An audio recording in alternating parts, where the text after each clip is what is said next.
Hello, how are you? I hope you're having a good start to your day or having an awesome day. If you haven't been to my channel before, my name's Brooke. I'm currently 34 weeks pregnant and 4 days as of today. There's a little bump update there. I've got my decaf coffee and I'm ready to update you on what's been happening the past couple of weeks, how baby's going, how I'm going, and share with you what's in my birthing centre bag. Yes, not hospital, it's a birthing centre. I'll explain more in a bit, so stay tuned. Gosh, look at this bump. Holy moly. My little belly button is still sticking out. There's a little bit to go until she gets flat again. My skin's doing really well. I've been putting rosehip oil on it every night. Sometimes it gets a little bit red as well. But I think that's just, my belly doesn't feel red, but it just gets a tad red. So overall, I've been feeling really good. My iron is back up. So when I was getting closer to 30 weeks, they tested my iron because I said I was just so tired all the time. I was working 4 days, but coming home and just wanting to go to bed straight away pretty much. We had my iron tested and it was right on the low range. My midwife said that we needed to get it up. She had me taking 2 iron tablets a day, and since then I've noticed that my energy levels are so much better. I'm not so fatigued in the evenings. I still go to bed at about 8 o'clock, but that's pretty normal, I think. But I'm still okay during the day. I usually just try and put my feet up or rest throughout the day or when Emerson's sleeping. But overall, I've been feeling really good. And I'm getting so excited for this baby to arrive very soon. So earlier in this video I talked about not having my baby or our baby at a hospital. And that's right. So in Australia or Perth where we live, we have an option to birth at what we call a family birthing centre. Now this is a closest thing that you'll get to birthing your baby at home, but being in the care of midwives and being really close to a hospital. The birthing centre that we are going to is called the King Edward's Family Birthing Centre in Subiaco. That's where I had Emerson, my first baby, and I had such a fantastic experience there. The whole experience was just absolutely amazing. So the benefit of birthing at the birthing centre is being in a home-like environment as much as possible rather than like a clinical environment. And I think in terms of your state of mind and things like that, for me, birthing at the birthing centre was just right up my alley. I wasn't keen to go to a hospital because there's nothing really wrong with me. I was having a baby and the midwives are specialists at birthing babies. Unless there was something wrong, or when there is something that does go wrong, the hospital is right there, so they can put you on a bed and wheel you up to the hospital. And it's completely free. I did not pay a cent when I had Emerson there, and I will probably not pay a cent this time either. Another benefit of having a baby at the birthing centre is the midwives come to you for your antenatal and postnatal appointments. My midwife's name is Yanni, and I had her for my first birth. And she is just a breath of fresh air. She's just amazing, and she loves coming over to our house. She just brings over fruit, veggies out of her garden, and she's just, yeah, a beautiful soul. So I'll show you some photos of what the birthing centre sort of looks like inside. The room that I was in, there was a double bed, a cot right next to the bed, there was an ensuite, so it was just like your bedroom at home basically. I had Emerson in a pool which they blew up in that same room. And when I got close to having her, then I jumped from the shower to the bath. Well, I didn't jump, I walked very slowly and had her in the water. So water births are common there. They do have actual rooms with proper pools built into them. Well, they just look like big spa pools basically. But then they don't have any windows, it's quite dark, and I sort of wanted something with a bit more natural light and a bit more sort of like a bedroom. So that's what I did. Another factor of the birthing centre is you can have gas and air when you're in labour, but there is no option for an epidural. So yeah, you might think I'm crazy, but I went drug-free when I was having Emerson, and throughout the whole labour I didn't even consider asking for an epidural or gas and air because one, I knew it wasn't available, and two, I felt so safe where I was. I knew what my body was doing. It was all natural, it was all sort of part of the whole process. But if you're thinking about going to the Family Birthing Centre in Subiaco, I highly recommend it. The midwives are just beautiful souls, and if you're looking for a natural labour and a drug-free labour, away from home but not in a hospital environment, then that's the best place for you to go for sure. Another factor about the birthing centre is you are discharged basically 4 to 6 hours after you have your baby if there are no complications. Now that it might sound a bit crazy because a lot of people are used to spending multiple days in hospital recovering, getting help from doctors and breastfeeding specialists and that sort of stuff, but we were totally ready to go home by that point. Baby was happy, she had all of her checks, the midwives checked me over and everything was okay, and yeah, we were totally ready to go home by that time. They did bring in some food, but I was craving a big greasy burger from Grilled, which are healthy burgers here in Australia. Really good. If you're coming here, you have to try them.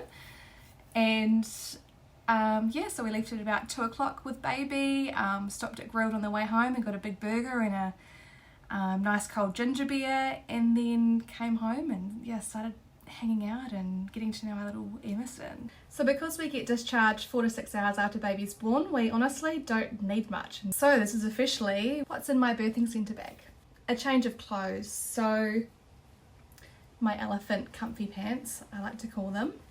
These bad boys here, they're super nice and stretchy, and I basically live in them at home anyway, so I'll be taking those so I'm nice and comfy afterwards. I've got my maternity bra here, which is literally just from Kmart. I've got a black and a grey one and they're so comfy. I basically live in these anyway, and I'm thinking I might wear one of these while I'm giving birth because I really want to film, but I haven't actually double checked yet, so I'm not too sure. As soon as Bub's born, I'll take this off, have skin to skin and start breastfeeding.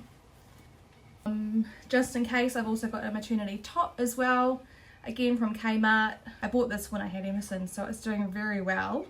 Super comfy, but I'll just take that as a backup. And of course, over my bra, I've just got this comfy t-shirt here, which is loose and comfy and light because this bub is born on, well, this bub is due on the 23rd of January, so in Australia it's the middle of summer, so it's going to be super hot, so we don't need jeans, jackets or winter clothes or anything like that. I'm going to take 2 pairs of maternity knickers, again just from Kmart, big granny undies as you say, but these are super comfy. They're great for putting maternity pads into, so I'll take a whole packet of these. I don't really know what the difference is between normal pads and these pads. I think maybe they're just a bit longer in the front and the back. So the granny panties, maternity pads, and they work a treat. So I'll be taking a few pairs of knickers, maternity pads, and then that's pretty much me. If I do need to go to the hospital or I'm transferred to the hospital for multiple days, then we're really not far from the birthing centre, so I'll just get Ben to come home and grab some more supplies. For baby, I've got 2 4-0 long onesies. These ones do have the feet covered like that. It's probably going to be really warm, so I'm not too sure if I'll put him or her in that, but I'll take 2 of those anyway. All these clothes are clothes from when I had Emerson, so I just stored them away and I've given them a wash so they're ready to go. I've also got 2 onesies. They're also 4-0s by this teeny weeny brand from New Zealand. I love this brand. Unfortunately, they're sold at Farmers, but they don't ship to Australia, so thankfully I have a nana who loves buying baby clothes, so she buys them for me and sends them over, or I just buy heaps when I go over for a holiday. But there's one short sleeve onesie, second one is there, and then I have 2 pairs of pants, 1 and 2. So there you go, I've got 3 outfits depending on whether it's cooler or warmer, but as I said, it's the middle of summer here in Perth, so I don't think he or she will need much. And a baby blanket, and I also take a thin muslin or swaddle blanket too. In terms of nappies and wipes, I use these Tushies by Tom biodegradable and non-toxic wipes. I wish I found these earlier. I only just found them recently and I've switched to these. So these wipes are compostable, they are biodegradable and non-toxic. Like, how amazing is that? I'm only going to use these wipes for the new baby for going out and about. I'm actually going to make my own wipes, which I have trialed a couple of days ago, and I think I've got a good recipe going. So I'll just use these for when we're out and about, and or if I'm running out of wipes that I am going to make. So I'll take a packet of wipes, and I'll probably take about 10 or so nappies. It's probably too much, but that's okay. So these are the Lovekins nappies. These are the first time I will be trying these ones, but they're newborn size. They're also non-toxic, so free from fragrance, toxic dyes, free from chlorine, and they are Australian certified toxic free. So I bought these from Baby Bunting, and I'm going to be using disposable nappies for the first 4 or so weeks, and then I've got a whole bunch of cloth nappies, which I am so keen to try properly this time, but I might do a video on that later. I'm also going to be taking some food and drink along, because you can eat and drink as you like. Last time I had just sips of cold orange juice and it was amazing. So this time I'm going to be doing the same, and I'm going to take some coconut water along as well. They have an ice machine there, so they just chuck heaps of ice in it and make it really nice and cool. And I'll be taking a big straw along, because I did that last time and it was so much easier to have a drink when you're on all fours in the birthing pool and you're super thirsty, or just need to get some little bit of sugar in you. In terms of food, I'm just going to make up some bliss balls. So I usually just make them with like dates, maybe a bit of cacao, peanut butter, coconut, shredded coconut and that sort of stuff. So super natural but great for a bit of energy, and nice and sweet as well, and I eat them all the time.